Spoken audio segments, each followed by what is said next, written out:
Hello दोस्तों, नमस्ते। कैसे हैं आप सब। आज की कहानी है जवाब। कहानी को पूरा सुने, अच्छी लगे तो लाइक शेयर और चैनल को सब्सक्राइब करें।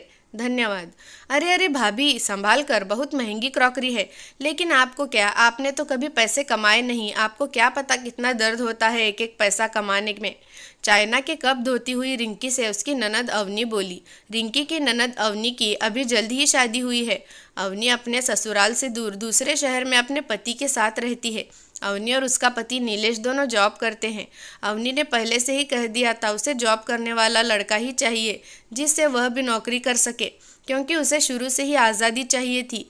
रिंकी थोड़ी ही बड़ी थी अवनी से, लगभग हम उम्र ही कहेंगे। पर रिंकी की शादी जल्दी हो गई थी और अवनी ने पढ़ाई पूरी करने के बाद थोड़ी देर से शादी की थी। अभी काफ़ी दिनों से अपने भाई अमन और भाभी को बुला रही थी कि आकर घूम जाएं। अमन का किसी काम से उसे शहर में जाना हुआ तो उसने सोचा रिंकी को भी ले जाए। तो रिंकी पहली बार अवनी के घर गई है। अब क्योंकि अवनी जॉब करती है तो रिंकी सभी कामों में उसका हाथ बटाती थी। अगले दिन बरगद की पूजा वहीं पर पड़ी तो रिंकी ने सुबह जब सभी सो रहे थे जल्दी जल्दी उठकर सब पूजा का सामान बना लिया, फिर सभी को जगाया। अवनी ऑफिस जाती थी पर उस दिन संडे था तो वह भी देर में ही उठी। उठकर देखा तो भाभी ने सारी तैयारी कर ली थी, बस उसे तैयार होकर पूजा में ही जाना था। लेकिन जब वह रसोई में गई तो देखा, अरे भाभी, इतना सारा आटा आपने गूंद कर रख दिया, इतनी गर्मी में सब खराब हो जाएगा।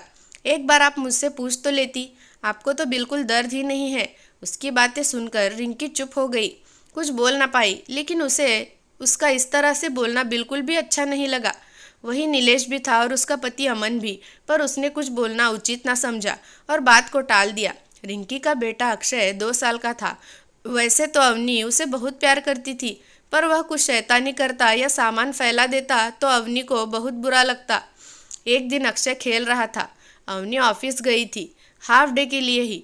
रिंकी कुछ काम कर रही थी। खेलते खेलते अक्षय के हाथ से टेबल पर रखा फ्लावर पॉट गिरकर टूट गया।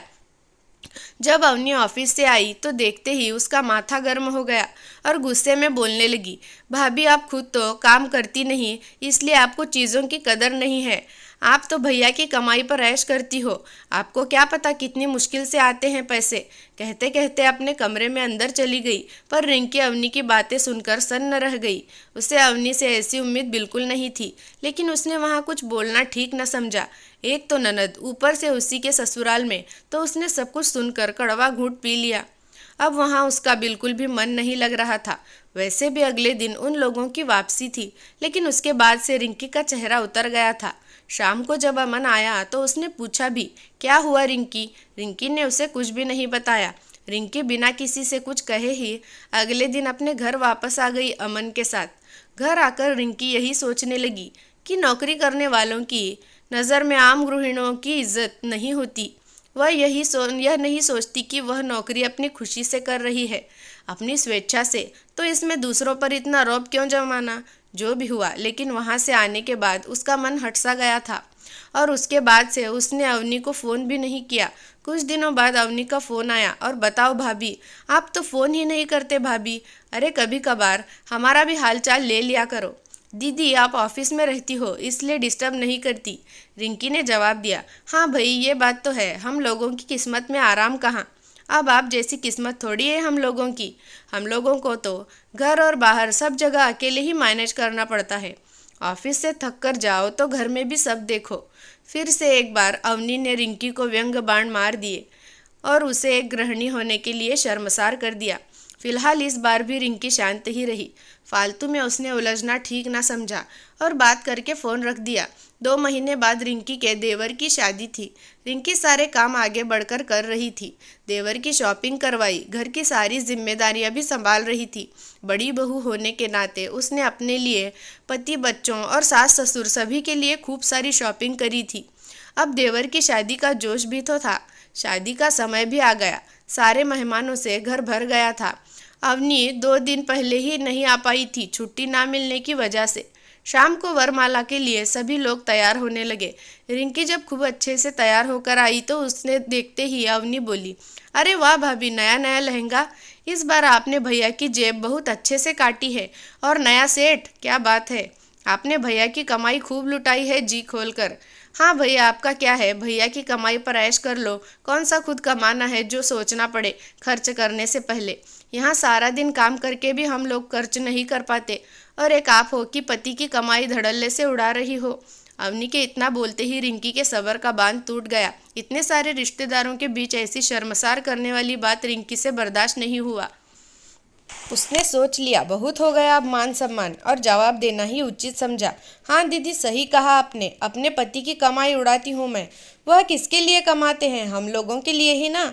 हाँ, मैं ऑफिस नहीं जाती, मुझे पैसों की कोई कदर नहीं, क्योंकि मैं तो एक साधारण गृहिणी हूँ। लेकिन मुझे फक्र है गृहिणी होने पर। मैं घर को घर बनाती हूँ, रिश्तों को चाहती हूँ, और दूसरों की नौकरी ना करके अपने परिवार के लिए जीती हूँ। हाँ, लेकिन मैं अपने पति के लिए उनकी प्रेरणा हूँ, अपने बच्चों के लिए उनके एलेक्सा हूँ, और अपने सास ससुर के लिए उनकी जीवन संध्या में टिमटिमाती रोशनी हूँ। हाँ, और आप जो ये जॉब करती हो तो वह आप अपनी खुशी से करती हो, आपकी अपनी मर्जी है, किसी ने फोर्स नहीं किया आपको। आप जो यह घर संभालने की बातें कर रही हो वह मैंने देख लिया। अगर नीलेश जीजा जी आपका हाथ न बटाए तो एक दिन भी गुजारा करना मुश्किल हो जाए। तो इसीलिए दूसरों को शर्मसार करने से पहले ज़रा अपने आसपास भी नज़रें घुमाकर देख लीजिए आप। जैसे ही रिंकी के मन के अंदर का छुपा सारा गुस्सा बाहर आ गया था, जिस पर उसने इतने दिनों से काबू रखा था, इतने दिनों से शांत पड़ा ज्वालामुखी आखिरकार आज फट ही गया।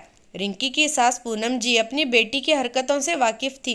वह पहले भी कई बार अवनी को टोक चुकी थी कि अपनी भाभी से प्यार से बात किया करे, पर अवनी ने उनकी एक ना सुनी, जिसकी कीमत आज अवनी को चुकानी पड़ गई। रेखा जी ने भी सारी बातें सुनी और चुपचाप वहाँ से चली गई। अवनी के मुंह से एक शब्द भी ना निकल पाया। जिस भाभी को वह गाय जैसा सीधा समझती थी, आज उन्होंने उसको आईना दिखा ही दिया था। इतने सारे लोगों के बीच आज वह शर्मसार हो गई थी। काश कि वह पहले ही समझ पाती कि हर इंसान के अंदर भावनाएं होती हैं। इसीलिए दूसरों को शर्मसार करने से पहले उसने एक बार सोचा होता तो आज यूँ सबके सामने उसे शर्मसार होना नहीं पड़ता। इसीलिए हमेशा दूसरों की भावनाओं की कदर करे और किसी को कुछ बोलने से पहले 100 बार सोचे। दोस्तों, आपको कहानी कैसी लगी कमेंट करके ज़रूर बताना। धन्यवाद।